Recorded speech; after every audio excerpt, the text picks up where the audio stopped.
Olá, samurais e geishas do meu canal do YouTube, beleza? Como vocês estão? Vocês estão de boa? Vocês estão tranquilos? Então tá tudo bem. Bem, dessa vez o estilo de fazer o documentário foi diferente. Eu tinha feito a votação no Insta, que eu vou deixar na descrição, entre Chiang Kai-shek e Ho Chi Minh. Como o Ho Chi Minh só teve 5 votos e Chiang Kai-shek teve 25, então Chiang Kai-shek com certeza venceu e foi o tema do documentário dessa vez. Só que vamos esclarecer uma coisa. Diferente do Pol Pot, que teve alguns antecedentes como a Guerra do Vietnã, a Guerra Civil no Camboja, a perda da monarquia, corrupção do governo nacionalista do Non Law, coisas que o levaram a criar o Khmer Vermelho, enfim, a Guerra da Indochina. Dessa vez nós vamos falar sobre Chiang Kai-shek, que não teve de fato uma guerra que o levou a ser o Chiang Kai-shek, entende? Bem, na verdade tiveram muitas guerras que ele participou. Quando eu falo muitas, é muitas mesmo. E como nós estamos falando sobre uma figura histórica da China, então nomes como Yuan Shikai, Sun Yat-sen, até mesmo Mao Tse-tung, eles vão ser inclusos nesse documentário. Então, caso vocês não saibam quem eles foram, eu vou deixar na descrição vídeos sobre eles, menos sobre o Sun Yat-sen, que ainda eu não gravei, beleza? Chiang Kai-shek, ele nasceu no dia 31 de outubro de 1887 em uma família próspera de mercadores e agricultores na província costeira de Zhejiang. Em 1906, ele acaba decidindo seguir uma carreira militar. Ele quer estudar em uma escola militar, onde ele acaba encontrando uma ao norte da China.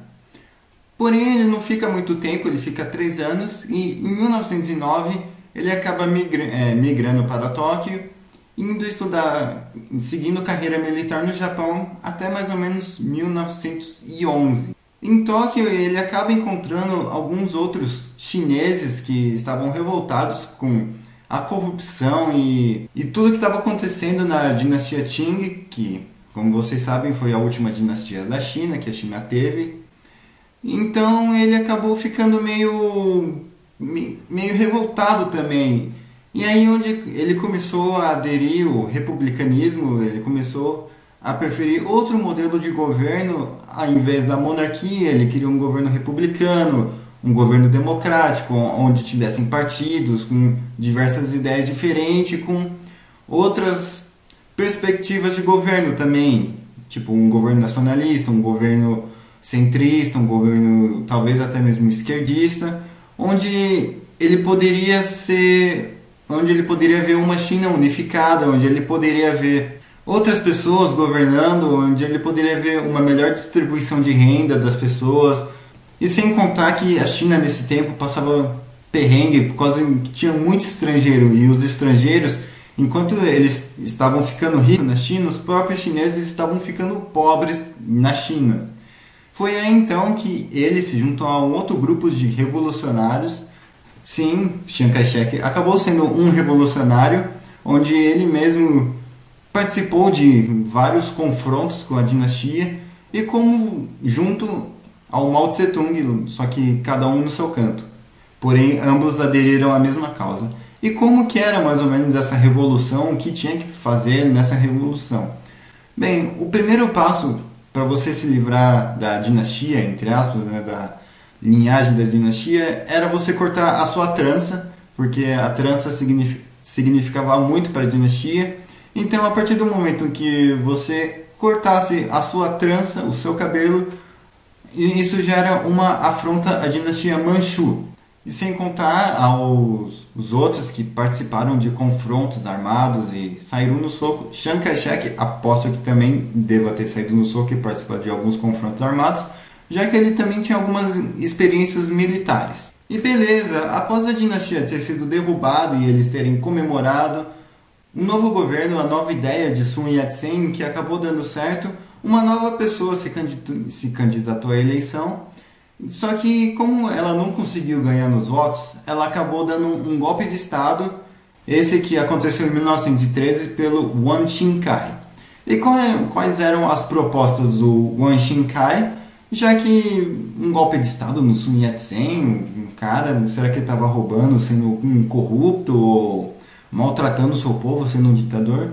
Não, esse Yuan Shikai, ele era um senhor da guerra da dinastia Qing, e ele não aceitava o final da dinastia, ele não aceitava que a dinastia acabou, e ele subiu no poder com a intenção de colocar a dinastia de volta no poder e ele ser o imperador da China, já que ele sempre quis isso, ele sempre queria induzir o pequeno Puyi, na época, a deixar ele como, mesmo que fosse um imperador fantoche, mas ele queria estar no auge, ele queria estar no topo da China, só que ele não conseguiu e ele acabou sendo derrubado em 1916, perdoe.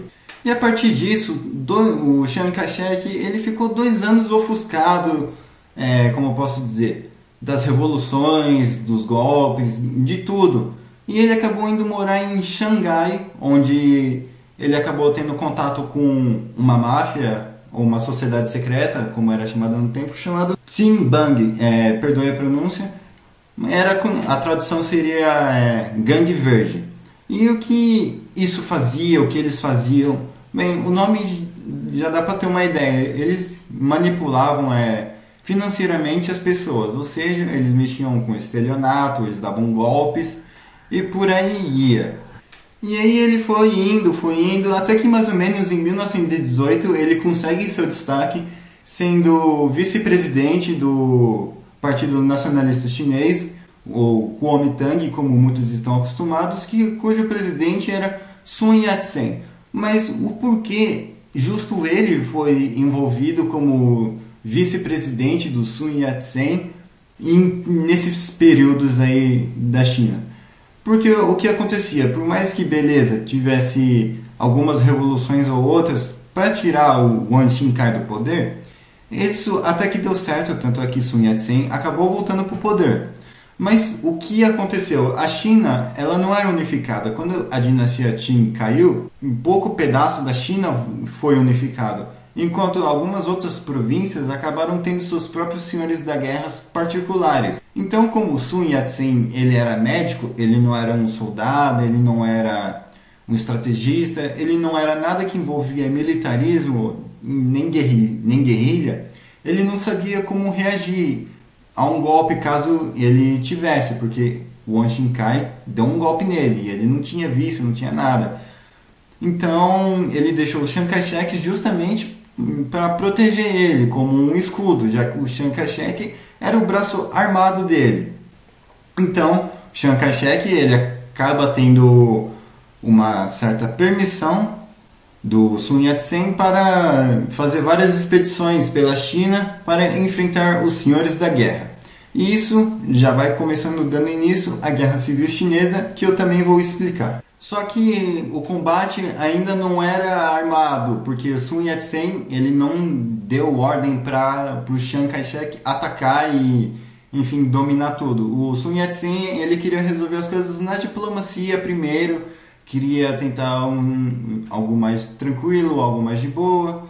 Tanto é que ele foi posicionando, né, o seu governo na fronteira soviética, mas ele não queria guerra, ele só queria que Stalin, né, que estava no tempo, reconhecesse a China e o seu novo governo, para ele poder ter reconhecimento mundial de outros países e conseguir colocar ordem na China. Ele estava organizando, ele estava colocando parlamentares, vice, enfim, ele estava construindo um governo republicano, um governo federativo, porque ele queria viver em um país democrático também, em que as pessoas tivessem liberdade de escolher quem está no poder e quem sai do poder. Em 1923, Chiang Kai-shek ele é enviado para a União Soviética. Ele fazia parte de um pequeno grupo de chineses que foram enviados para a União Soviética, e lá ele passou 4 meses por lá. Mas o que ele fez por lá exatamente? Ele acabou vendo como funcionava a economia, ele acabou vendo como funcionava o exército. Ele ficou bem curioso sobre aprender algumas táticas de guerra do Exército Vermelho, aprender algumas estratégias que ele não conhecia, que talvez poderia ser útil para futuramente usar em campo de batalha. E chegando de volta na China depois de 4 meses, ele acaba formando uma academia militar mais ou menos no modelo soviético, porém não comunista, em Whampoa. E com isso chegou muito conselheiro soviético para dar ajuda, para ensinar como usam um armamento, já que eles não tinham um armamento moderno, eles tinham que se virar como eles tiveram que se virar com o que tinham para derrubar a dinastia, e como a dinastia já não estava investindo em mais nada, eles só estavam com bugiganga, armamento velho, todo quebrado. E os comunistas, eles também, tipo, os comunistas chineses, eles também poderiam fazer parte do Kuomintang. Eles também poderiam fazer parte desse governo. Então, estava liberado para todo mundo entrar. Era um governo onde eles queriam ter democracia dentro do governo. Então, eles queriam ter uma certa oposição dentro do governo, dizemos assim, para ninguém se sentir ofendido. Então, para os comunistas ficarem numa boa com esse governo e para os republicanos nacionalistas conservadores ficarem de boa com esse governo também. Afinal, mano, a China é para todo mundo, então vamos estabelecer uma paz, vamos parar com essas guerras. Porém, em 1925, Sun Yat-sen ele acaba falecendo e quem assume o lugar é Chiang Kai-shek. E como vocês conhecem ou vão conhecer, Chiang Kai-shek ele era conservador e ele não era nem um pouco amigo dos comunistas. Então, o que ele fez? Como o governo já estava na mão dele, ele acabou tirando todos os comunistas do governo, deixando só conservador e nacionalista. E isso criou uma tensão muito grande com os comunistas, já que antigamente os comunistas faziam parte do governo, agora já não fazem mais parte do governo. E a China, ela já não, ela ainda continuava desunificada, continuava separada. Então, o que aconteceu? Dessa vez, de fato, aconteceu a Guerra Civil Chinesa, essa que durou 26 anos, por aí. E agora eu vou explicar um pouco mais sobre a Guerra Civil Chinesa que aconteceu. Bem, essa guerra aconteceu em mais ou menos, foi de 1927 até 1949, porém teve uma pausa em um período, que eu vou explicar mais para frente.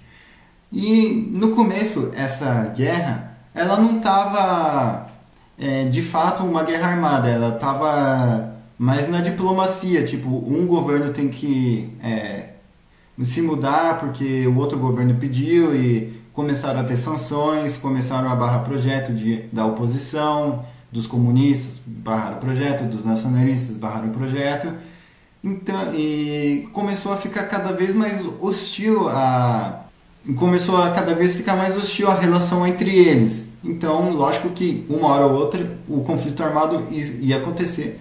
E não demorou muito para acontecer. Lembra que eu falei que tinha os outros senhores da guerra que ainda estavam pela China, perambulando pela China? Pois é, dessa vez agora também tem os comunistas que eles tinham suas regiões e nessas regiões eles tinham seus microgovernos com suas leis e regras e com seus respectivos líderes. Esse é o mais notável, que foi Mao Tse-tung, mas já vamos chegar nele. O Chiang Kai-shek, ele no momento era o que tinha o maior exército, o exército mais forte e mais bem armado, correto? Correto. Então, a primeira coisa que ele fez foi o que? A expedição para o norte, em direção a Pequim, ao que seria a Manchúria, depois voltou a ser a China. Porque lá tinham muitos senhores da guerra concentrados, tipo. Então, se ele conseguisse dominar lá, ele avançaria para a Mongólia interior, já que esses países ainda faziam parte da China, a Mongólia interior ainda faz parte da China, e eles iam seguindo a toda a China, a fim de uma unificação total. Porém, quando o Chiang Kai-shek ele começou a atacar os comunistas, não os senhores da guerra, os comunistas, ele acabou perdendo totalmente o apoio de Moscou e até mesmo de Stalin, que pensou ser amigo dele, mas acabou se distanciando ideologicamente. Porém, não devemos tirar o mérito de Stalin de ter reconhecido o Kuomintang como o governo da China, o primeiro a reconhecer o Kuomintang como o governo da China. Foi aí então que Moscou deixou de enviar apoio ao Kuomintang e à China em geral, e essa guerra se estendeu. Conforme o Chiang Kai-shek avançava nos campos urbanos, e às vezes até mesmo alguns campos rurais, os comunistas eles tinham eles também iam avançando nos campos rurais. Tanto é que teve uma batalha onde o Chiang Kai-shek demorou para ganhar dos comunistas lá, mas ele ganhou e conseguiu a rendição deles e tomou as armas deles e os prenderam. Porém, algum pouco tempo depois, Mao Tse-tung ele acabou enviando mais pessoas para lá e conseguindo mais armamento melhores do que o Chiang Kai-shek tinha, e acabou indo restaurar esses lugares tomados pelo Kuomintang. E assim ficava a briga entre senhores da guerra, nacionalistas conservadores e comunistas. Em 1928 ele acaba com os senhores da guerra, levando em conta que eu só estou falando dos senhores da guerra, e ele acaba mudando também o seu governo e capital para Nanquim, um pouco mais ao sul da China. E em outubro de 1930, Chiang Kai-shek ele acaba se convertendo para o cristianismo, ele acaba aderindo ao catolicismo, porque ele acaba se casando com Mei Ling, essa que fazia parte da família Song, que era uma família importante tanto no Ocidente quanto dentro da própria China. Então ele acaba dando uma diminuída nas guerras e acaba investindo mais em algumas reformas sociais. Ele acaba falando assim, calma aí, vamos dar um tempo de guerra, vamos investir mais na China, vamos dar mais dinheiro na China, vamos colocar mais empresa, vamos colocar mais emprego, vamos colocar mais segurança, vamos colocar mais urbanização, vamos tentar diminuir a pobreza nesse país. E o porquê ele também estava fazendo isso? Porque por mais que ele tenha dominado os senhores, o lugar onde existiam os senhores da guerra, os ex-senhores da guerra, né, ou então as pessoas residentes nos locais onde eram dominados pelos senhores da guerra, não estavam contentes com ele, não estavam contentes com o Kuomintang, porque ele não estava fazendo nada e ele estava ficando muito impopular nessas áreas. E ninguém estava gostando dele, porque ele simplesmente foi lá, guerrearam lá e deixou tudo quebrado. Então ele começou a pensar direito, bem, vamos fazer uma reforma aqui, vamos fazer uma reforma ali, vamos investir um pouco mais nesses lugares. E com isso a sua popularidade foi aumentando e ele acabou sendo uma pessoa até que querida por esses povos.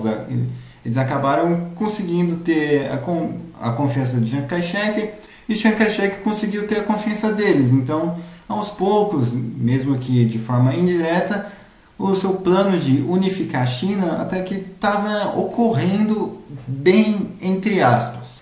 Porque por mais que ele estava tendo uma grande popularidade nesses lugares, o Mao Tse-tung ele também estava agindo, eles também estavam fazendo suas expedições, fazendo suas propagandas comunistas, avisando que o comunismo é melhor do que o Chiang Kai-shek, que é melhor que o capitalismo, porque no comunismo eles vão poder realizar o sonho deles, eles vão ser igual a todos, todos vão ser igual a todos. E lembra também que eu disse que a Guerra Civil Chinesa durou 20 anos? 20 e poucos anos? Pois é, não é porque ele acabou com os senhores da guerra que ele acabou com os comunistas. E em 1931, quando o Chiang Kai-shek ele ia para a Manchúria para acabar com os senhores da guerra lá, ele acabou criando um pouco de hostilidade com o Japão. Mas o porquê criou hostilidade com o Japão, sendo que Manchúria é China? O porquê, naquele caso, Manchúria ainda não era China. A Manchúria era um estado fantoche do Japão. Era como se todos os senhores da guerra lá fossem marionetes japonesas para saber o que se acontece na China. Já que como muitos não aceitavam a queda da dinastia Qing, muitos eles ainda queriam ter o poder, ter a sensação de se sentir um imperador. Então os japoneses uniram o útil ao agradável. Bem, nós estamos precisando de território e aqueles caras estão precisando se sentir poderoso. Então se a gente deixa esses caras no poder, mesmo que sendo só um fantoche nosso, eles não vão negar nada, já que eles vão estar, entre aspas, no poder. Então foi por isso que Chiang Kai-shek, em 1931, quando ele atacou a Manchúria, ele acabou criando uma hostilidade com o Japão, porém ainda não foi o motivo do Japão querer uma guerra com a China e invadir.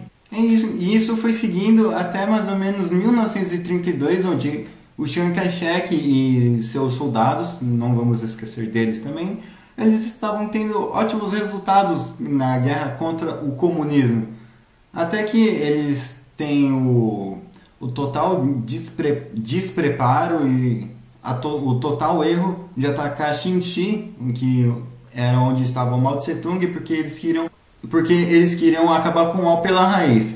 Então, na mente deles, se eles atacassem o Mao Tse Tung, que era o revolucionário, o cara que estava em alta na China pelo comunismo, o cara que estava tendo a atenção da União Soviética e de outras potências comunistas na época, que eu acredito que era só a União Soviética, mas enfim, a União Soviética era grande, então se você tiver o apoio da União Soviética, era quase se você tivesse, sei lá, fosse um paísinho pequeno, capitalista, e tivesse o apoio dos Estados Unidos, entende? Você teria uma certeza que você estaria bem guardado, bem armado, bem protegido, entende?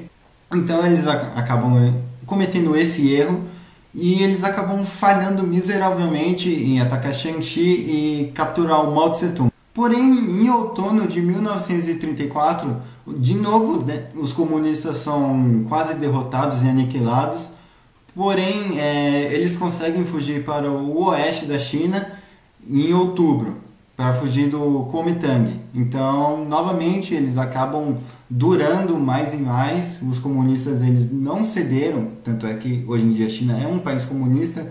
Então você já sabe o resultado dessa guerra, né? Quem ganhou e quem perdeu. Mas mesmo assim eu vou continuar explicando. Então essa guerra civil chinesa, ela seguiu por bastante tempo. Mas quando eu falo bastante tempo, é bastante tempo mesmo. Porém não tinham grandes avanços nem dos comunistas, nem dos nacionalistas. E nesse tempo, enquanto os dois governos eles estavam distraídos, tinha um outro líder, dizemos assim, insatisfeito com a sua posição atual de que ele não era mais líder. Estamos falando de Puyi. O Puyi, esse que era o herdeiro da dinastia Qing, antes dela ser derrubada, e ele não aceitava isso. E ele queria a região da Manchúria, que era a região deles, tipo da dinastia Qing, dos Joseon, perdoe a pronúncia, e ele queria aquele pedaço de terra de volta, e custe o que custar. Só que ele não tinha um exército tão forte porque eles já foram devastados durante a Era dos Senhores da Guerra, onde eles acabaram levando a pior. Só que tinha um outro país, um outro exército que também queria aquela área.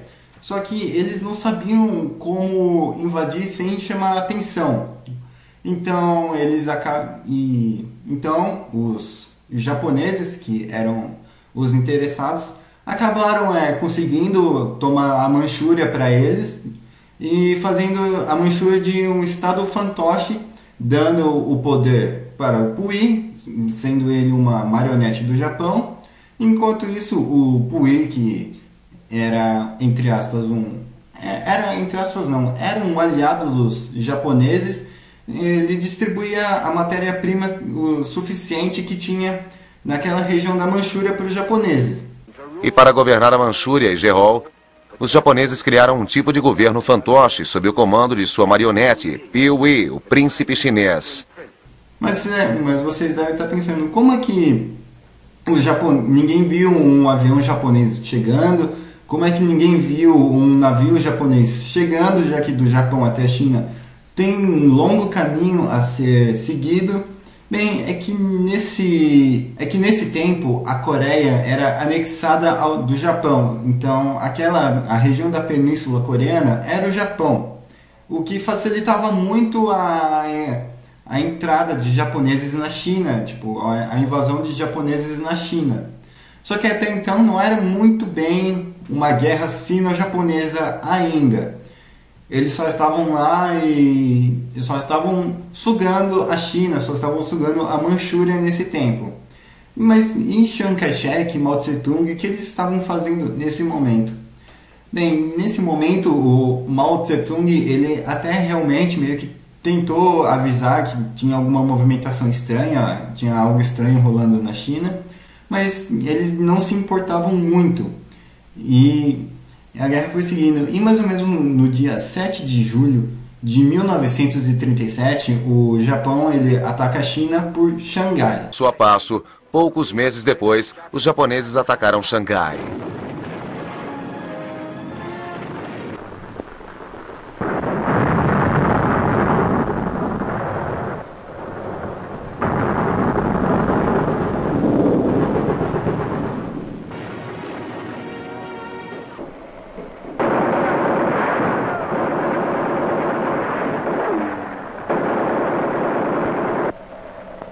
A resistência dos chineses foi tão grande e apressada que os custou o Jeol. Em mais um ano, o Japão atacou ao norte novamente, ceifando a província de Jeol, dentro da própria China. E mesmo o Japão atacando a China por Xangai, o governo Kuomintang ele não deixou de guerrear com os comunistas para guerrear com os japoneses. Isso meio que deixou a moral do Chiang Kai-shek um pouco baixa com as pessoas e começou a ficar um pouco desmoralizado e com uma péssima influência já, porque ele já não estava mais sendo aquele cara legal, ele já estava sendo aquele cara que só estava se preocupando com os comunistas. Então, por mais que tinha muitos chineses defendendo Xangai, o foco dele mesmo era os comunistas, guerrear contra os comunistas. Ou seja, tinha duas guerras dentro de uma guerra, para você ver a complexidade que era a China nesse momento. E beleza, então Chiang Kai-shek ele acabou mandando alguns homens para Xangai, os melhores dele, porém não deu muito certo, já que os japoneses eles acabaram tomando Xangai e eles acabaram anexando uma outra região do norte abaixo da Manchúria. Então os japoneses eles acabaram dando início à guerra sino-japonesa a partir daí. E a guerra foi seguindo assim, até que mais ou menos no dia 12 de dezembro de 1937, dois generais, Zhang Shuiliang e Wang Husheng, eles acabam sequestrando Chiang Kai-shek e eles acabam mandando ele conversar com Mao Tse-tung, obrigando ele a assinar uma aliança com os comunistas e dar uma pausa na guerra civil chinesa para afrontar os japoneses. E ambos assinaram essa aliança entre nacionalista e comunista, tanto é que o governo da China virou um governo nacionalista leninista, mas só que isso não agradou a todos, porque nem todo comunista era amigo do Mao Tse-tung, nem todo nacionalista era amigo de Chiang Kai-shek. Tanto é que existe um fascista, não, literalmente um fascista, chamado Wang Jingwei, que ele também ajudou a facilitar a entrada dos japoneses na China, já que ele admirava muito o Mussolini, o Hitler, e ele queria ser esses caras. Por isso que ele tinha que se livrar do Chiang Kai-shek, porque o Chiang Kai-shek era uma força contra ele, apesar dele desconhecer Mao Tse-tung. Mas ele era totalmente o oposto do Chiang Kai-shek. Esse cara ele era um fascista, nazista, ele tinha aliança com os nazistas. Tudo bem que o filho do Chiang Kai-shek, de certa forma, também treinava na Alemanha, mas é aquela coisa, ele só treinava, ele não compactuava com a ideologia. Pelo menos eu não achei nada. Então, mais ou menos no começo de 1938, nós temos o que ficou conhecido como a primeira Frente Unida da China, ou então só como Frente Unida, onde todo mundo, literalmente todo mundo, todos os chineses, de todas as ideologias diferentes, todos os senhores da guerra que ainda restavam, menos o Puyi, eles acreditavam que eles tinham que parar de se combater e combater os japoneses, que era um inimigo em comum, que os japoneses que estavam tumultuando na China. A nação inteira precisa erguer-se como um só homem e lutar contra esses bandidos japoneses, Chiang Kai-shek. Nós iremos apoiar essa guerra com todas as nossas forças. É nossa, a guerra pela sobrevivência e independência. Nós nunca iremos nos submeter. Resistiremos até o fim.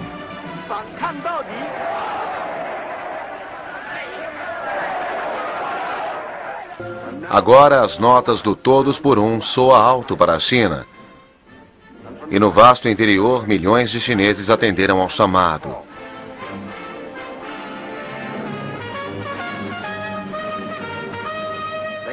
Eles vieram do sul e do norte, do leste e do oeste, para formar o exército do povo. Com uma fé renovada em seus corações, homens e mulheres deixaram suas casas e fazendas para lutarem por algo muito maior. Falando nisso, os japoneses eles acabaram dominando toda a costa da China. Porém, como vocês estão vendo aí, eles não foram dominando exatamente tudo, só algumas estradinhas. Podem ver que tem alguns bolsões aí, algumas bolhas vazias, dizemos assim, que não são ocupados por japoneses. Mas não era isso que eles queriam ocupar tudo isso. Mas o porquê eles não estavam conseguindo ocupar esses pedaços? Justamente porque nesses pedaços tinham muitos guerrilheiros, muitos fazendeiros, então eles manjavam de como ter uma estratégia no meio do mato, no meio do mangue, no meio de alguns riachos que tinham, usar a natureza ao favor deles. Falando falando a grosso modo, é a mesma coisa que os Vietcongs fizeram com os americanos. Só que isso, lógico, que não incluía as armadilhas que os Vietcongs tinham. Eles se viravam de outro jeito e também quando um japonês atacava uma fazenda, um grupo pequeno de guerrilheiros já ia avisar a próxima fazenda do que estava rolando.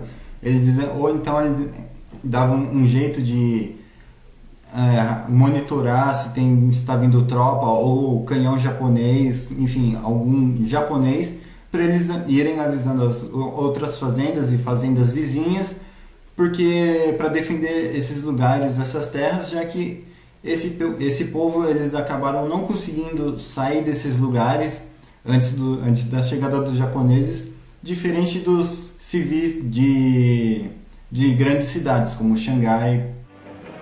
E os chineses então se lançaram na dança das guerrilhas para atormentar as forças japonesas.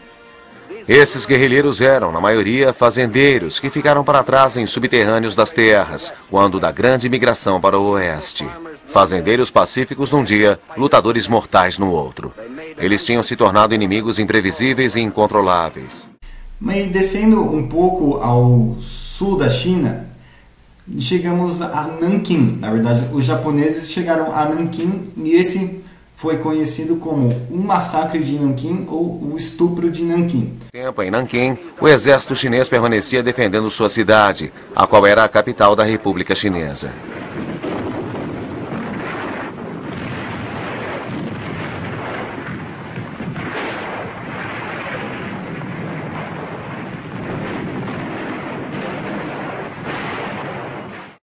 O porquê disso? Porque o exército, por mais que tentou defender, eles não conseguiram. E os japoneses, em um ato de raiva e até mesmo de covardia, eles acabaram matando e violentando um total de 300 mil civis. Não eram nem soldados, eram civis. Entre isso, tinham mulheres, bebês, crianças, idosas, idosos, velhos, enfim, pessoas doentes, pessoas que não demonstravam nenhum tipo de ameaça, mas mesmo assim eles acabavam indo e matando, e a baionetada, enfim, todo modo cruel, sem contar que também existiu um campo de concentração nessa mesma cidade, feita pelos japoneses e administrada pelo Ishiro Ishii, que, para quem nunca ouviu falar, ele foi praticamente igual ao Joseph Mengele, da Alemanha. E cada vez mais os chineses eles estavam avançando para o oeste, eles estavam indo mais ou menos até a fronteira da Birmania, o Myanmar, porque por mais que os japoneses eles estavam mais num lugar mais costeiro, tipo Xangai, Nanquim, enfim, esses lados,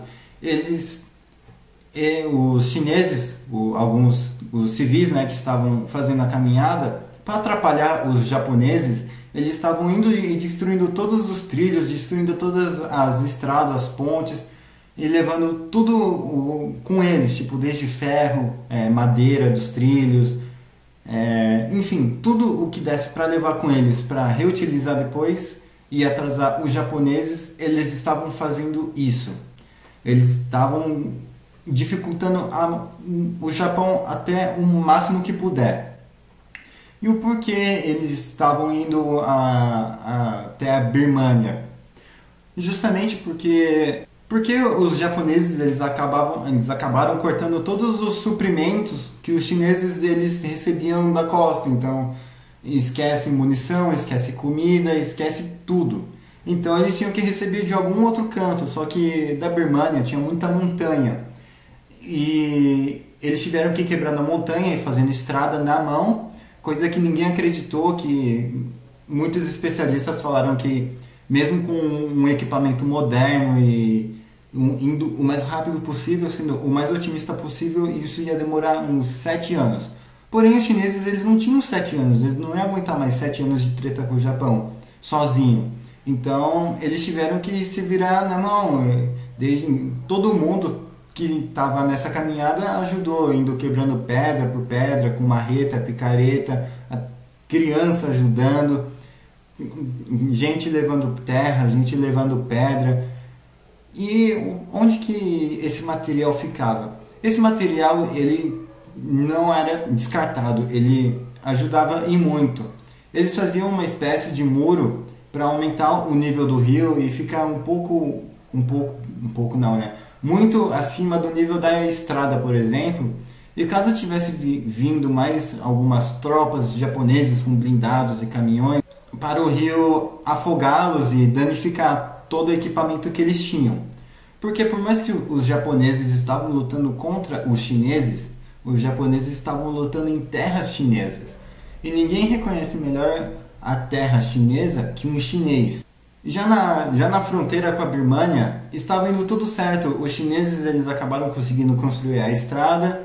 E por mais que não fosse uma ótima estrada, era uma estrada que estava conseguindo levar os suprimentos para os chineses, os armamentos para os chineses. Eles estavam conseguindo fazer armamento melhor, aviões melhores, eles estavam conseguindo receber comida, entregar comida, enfim, eles estavam conseguindo ter uma movimentação. Porém, infelizmente, quando os japoneses eles acabaram invadindo o Sudeste Asiático, eles acabaram criando uma aliança com a Tailândia, e a Tailândia ela queria o território da Birmânia. E foi isso que aconteceu. A Tailândia ela conseguiu o território da Birmânia e acabou fechando toda a fronteira com a China. Então a China estava mais um tempo sozinha. Correto? Correto. Então, mas e agora? O que aconteceu com os chineses? Bem, nesse tempo os chineses eles já estavam preparados para bombardeios de avião, já que ia levar um tempo para os japoneses chegarem de trem ou de caminhão até onde eles estavam, já que eles tinham destruído todas as estradas, pontes, trilhos. Por mais que os japoneses estavam reconstruindo, ia levar um tempo, então o mais rápido seria avião. Até aí é uma informação óbvia. Só que para os chineses, eles já estavam esperando isso, então eles acabaram construindo muitas cavernas e muitas coisas subterrâneas, desde fábricas até lugares para dormir, enfim, praticamente, entre aspas, uma cidade subterrânea. E quando os japoneses passaram bombardeando algumas vilinhas, eles não foram atingidos, porque já não tinha mais ninguém nessas vilinhas. Estavam todos debaixo da terra, apenas rindo da cara dos japoneses, lógico que preocupados também. E tudo isso aconteceu antes do Pearl Harbor. E quando aconteceu o ataque a Pearl Harbor, isso foi de certa forma um alívio para os chineses, especialmente Chiang Kai-shek, que dessa vez ele conseguiu uma aliança com a Grã-Bretanha e o mais importante, os Estados Unidos, que eram aliados da China, com os Estados Unidos que eram aliados da China. Então, ele deu permissão para tropas americanas poderem ir para a China, para tropas britânicas irem para a China, e isso ia aliviar muito um pouco o lado dele. Tanto é que logo depois ele conseguiu ir para a Índia, ao norte da Índia, onde ele se encontrou com Winston Churchill e Franklin Roosevelt. Tem até a foto aí, uma foto épica. E do norte da Índia eles conseguiram reconquistar a Birmânia e voltar os suprimentos. Bem, e a partir daí a Segunda Guerra aconteceu em peso e os chineses estavam defendendo a China. Obviamente o Japão estava tentando atacar, mas porém eles já não estavam mais com tanta força e os chineses eles ainda estavam conseguindo resistir bem. Até que quando o Japão se rende, Chiang Kai-shek dá esse belo discurso que vocês vão escutar agora. 今天敌军已被我们盟邦共同打倒了，我们当然要严密执行他忠实尽所有的投降条件。这我们并不要报复，更不可对敌国无辜人民加以侮辱。我们只有对他们对他的那些军阀所愚弄、所屈迫而表示怜悯，使他们自不于错误的与罪恶。要知道，如果以报应得获他们重建错误的优越感，则冤冤相报，永无终止，绝不是我们仁义之士的目的。 Beleza, a guerra acabou e tal, mas e agora o que acontece com Mao Tse-tung e o Chiang Kai-shek? Eles acabam voltando à guerra civil, só que porém dessa vez os comunistas eles acabam avançando muito mais rápido, já que eles ficaram com muito mais popularidade nessa guerra do que o Kuomintang. Porque o Kuomintang, por mais que o Chiang Kai-shek fosse um cara honesto, um cara da hora, tipo, um cara realmente preocupado com o seu povo, as pessoas que faziam parte do governo dele estavam sendo corruptas e ele acabou levando o preço por isso, ele acabou pagando caro por isso, com impopularidade, moral baixa, fama de corrupto, sendo que muitos acreditam que ele era incorruptível, que a corrupção nunca partia dele, mas sim do governo, onde ele infelizmente não tinha poder o suficiente para fazer alguma coisa. Bem, minha opinião, eu acredito também que o Chiang Kai-shek era uma pessoa de bem, que não compactuava com a corrupção. Minha opinião pessoal. E de mais alguns chineses. E bem, os comunistas, e essa segunda parte da Guerra Civil Chinesa, ela foi de 1946 a 1949, o período da Guerra Fria, onde os Estados Unidos, ele literalmente não ligou mais para a China, não ligou mais para o Kuomintang nem o Chiang Kai-shek, eles já estavam muito distantes, dizemos assim, porém a União Soviética, sim, Stalin e os camaradas, eles estavam sim de olho nos comunistas chineses, estavam dispostos a ajudá-los, não diretamente, porque esse era um tratado que tinha com a União Soviética e os Estados Unidos. Deixa os caras brigar, mas a gente não se interfere. E isso levou a uma grande ajuda de parte dos comunistas para os comunistas, onde o Mao estava ficando melhor, ele estava com um exército melhor, ele estava com uma estratégia melhor, e sem contar que o armamento também, mas sem contar que também muitos do Kuomintang estavam desistindo, estavam, putz, eu vou virar comunista, eu vou passar para o outro lado. Por mais que os nacionalistas estivessem indo bem até aquele momento, do nada acabou virando uma chave e lógico que rolava muita corrupção, então muitos eram vendidos para os comunistas, tipo, os comunistas, entre aspas, compravam com uma ideia melhor, uma garantia de vida melhor, então muitos acabavam abandonando o Kuomintang. Isso fez com que acontecesse o quê? Chiang Kai-shek acabasse perdendo a guerra e indo para Taiwan. Porém, isso não significa que de fato o Kuomintang tinha perdido ainda, em 1949, calma aí.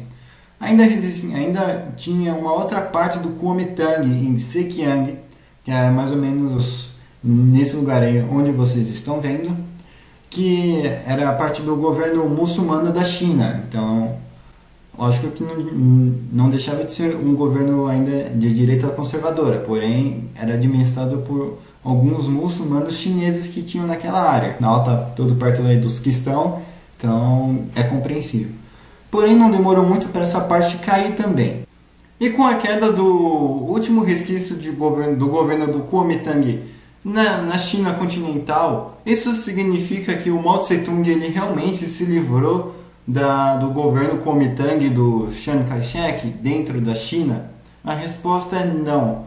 Como assim não? Porque em 1950, quando o Mao Tse-tung declarou a República Popular da China na China continental, Chiang Kai-shek também declarou que Taiwan agora era República da China. Então, tinha duas Chinas com dois governos ainda.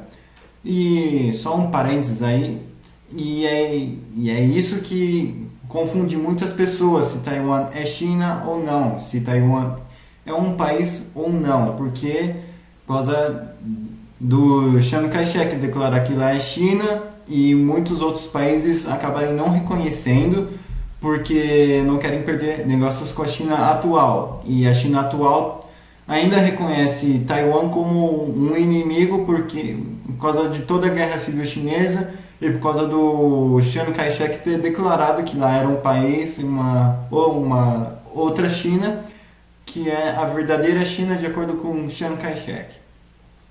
Mas e como funcionavam as coisas dessa vez em Taiwan? Bem, dessa vez o Chiang Kai-shek ele não queria cometer o mesmo erro de deixar gente corrupta no governo dele, então ele estava refazendo o governo dele, ele estava estudando melhor, ele estava analisando os candidatos e quem poderia participar do governo dele, porque ele não queria mais corrupção dentro do governo dele, porque ele já perdeu popularidade e até mesmo dizemos que um país por causa da corrupção que o governo dele tinha. Então, ele não queria essa impopularidade de novo, porque ele não queria novos comunistas em Taiwan.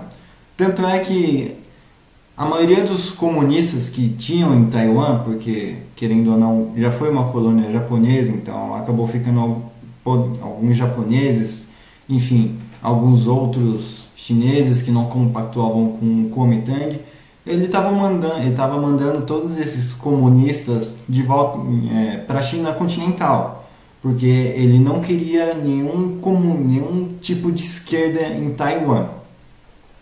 Calma aí, você está me falando que ele não queria comunismo, ele não queria esquerda, ele não queria oposição, ele era um ditador? Como eu posso explicar? Eu posso dizer que ele era, eu também posso dizer que ele não era. O porquê disso? Porque não tinha outro partido, porque só tinha ido o partido do Kuomintang e as pessoas ainda não tinha gente o suficiente para estudar e criar novos partidos, ter uma assembleia, digamos assim. Então tinha só um partido, mas isso não significava que necessariamente era só o Chiang Kai-shek que ia governar, o que acabou acontecendo, que só ele acabou governando. Mas como é que funcionavam as eleições do Chiang Kai-shek com um partido só, já que ele queria democracia? Bem, os candidatos a político, presidente, sempre existiram, isso não dá para negar. Só que em vez das pessoas votarem no partido e o partido escolher quem assume, as pessoas votavam para quem ia ser presidente. Então, um exemplo, se as pessoas votassem que o Chiang Kai-shek fosse presidente, Chiang Kai-shek ia ser presidente. Porém, se as pessoas votassem para um outro político ser presidente, o outro político ia ser presidente. Isso não dá para negar. Só que lembra que eu disse que tinham duas Chinas brigando ainda porque tinham dois governos que estavam muito tensos uns com os outros? E ainda mais em Guerra Fria, Chiang Kai-shek ele também se viu acuado com uma União Soviética do lado dele e uma China gigantesca comunista também, ainda mais no fervor do pós-guerra civil, contra ele. Então ele tinha dois gigantes do lado dele. Do lado dele, que eu digo literalmente do lado, não que estava apoiando ele. Então ele estava sozinho, porque se fosse para ter uma guerra, ele com certeza ia perder. Mas ele ainda assim ele estava preparando o seu novo exército, porque ele estava disposto a guerrear correto dessa vez e com novas estratégias para tentar vencer e tomar a China de volta, que era o que ele queria, livrar a China dos comunistas. Chiang Kai-shek reviews the armed forces of nationalist China on his island stronghold Formosa.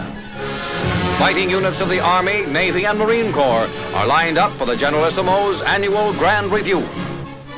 Jeeps bring visiting military and naval dignitaries invited to watch. America's Vice Admiral Pride, commander of the 7th Fleet guarding Formosa, is among them. With crisp precision, the stiffly stepping ranks pass in review after pledging their leader to free China from the communists. With the Generalissimo is Madam Chiang Kai-shek. While communism rules the mainland, Chiang Kai-shek defiantly parades his last forces on Formosa. E em 1955, um grande aliado surge. Já que estamos falando de Guerra Fria, temos o bloco comunista e o bloco capitalista. E quem vai apoiar o Chiang Kai-shek nisso? Ninguém mais, ninguém menos que os Estados Unidos.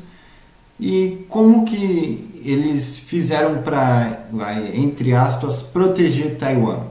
Chiang Kai-shek liberou a entrada de tropas norte-americanas no país e até mesmo a marinha norte-americana. Então os Estados Unidos eles acabaram colocando alguns navios e submarinos em volta da ilha de Taiwan em direção da China, para caso a China tentasse intervir, os americanos e os taiwaneses ou chineses do Kuomintang dessem conta e conseguissem guerrear mais ou menos de igual para igual. Chinese nationalist troops parading on Formosa before Chiang Kai-shek remind the world that although this offshore island is all the territory that remains to the man who once ruled the most populated nation on earth, he has never given up hope of wresting China back from communist rule. Equipped with the latest American arms, the cream of his 600,000-strong army celebrate the 46th anniversary of the revolt which created the first Chinese Republic.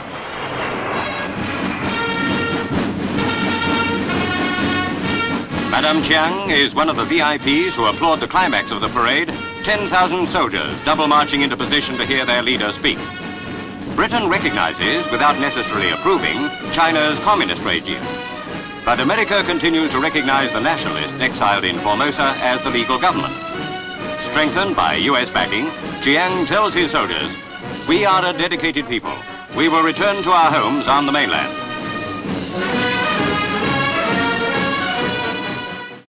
Beleza, mas é só guerra? É só guerra? Não. E como que o Chiang Kai-shek ele estava administrando Taiwan nesse momento, já que o Mao Tse-tung estava com a Revolução Cultural e aconteceu o que aconteceu? Bem, diferente da China, o Taiwan estava conseguindo se modernizar. As pessoas estavam conseguindo arrumar trabalhos legais, estavam conseguindo ter novas estradas, novas casas, trens bons, metrôs, enfim, Taiwan estava crescendo tanto economicamente quanto militarmente, apesar que militarmente eles ainda estavam engatinhando, enquanto a China comunista militarmente já estava lá em cima, lá no topo. E Chiang Kai-shek ainda assim foi sendo mantido presidente, sendo reeleito várias vezes. Antigamente não tinha um máximo de vezes que você poderia ser reeleito, então ele estava sendo reeleito toda hora. Lógico que com votação e, enfim, toda aquela burocracia que ele sempre pregou. E como foi indo a relação dele com os Estados Unidos? Bem, eles sempre tiveram uma relação boa até mais ou menos o início de 1972, onde o Mao Tse-tung já não estava mais sendo tão, como posso dizer, mão fechada assim tão isolado do mundo, tão... Não, ele sempre... Não vou falar que é tão comunista.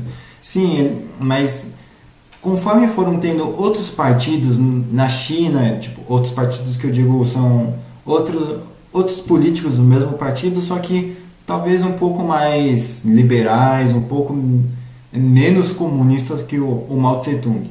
Então, os Estados Unidos eles acabaram meio que indo cortando a relação com Taiwan aos poucos e ficando de olho muito mais na China, já que Taiwan era um paísinho pequeno, que na visão deles não tinham muito a oferecer. E na China eles, eram um lugar gigante, é um lugar gigante, imenso, que possivelmente eles iam acabar negociando muito mais com a China comunista do que com a China do Chiang Kai-shek. Tanto é que conforme os Estados Unidos fosse cortando aos poucos a relação com Taiwan e fosse dando mais atenção para a China, até mesmo as tensões de guerra entre esses países foram diminuindo bastante. Oficialmente, eles deram um cessar-fogo em 1991. Porém, não é disso que estamos falando no momento. E o Chiang Kai-shek ele foi seguindo no governo de Taiwan até o dia de sua morte, que foi no dia 5 de abril de 1975, onde ele deixou escrito a seguinte mensagem que eu vou deixar rolando no vídeo para vocês.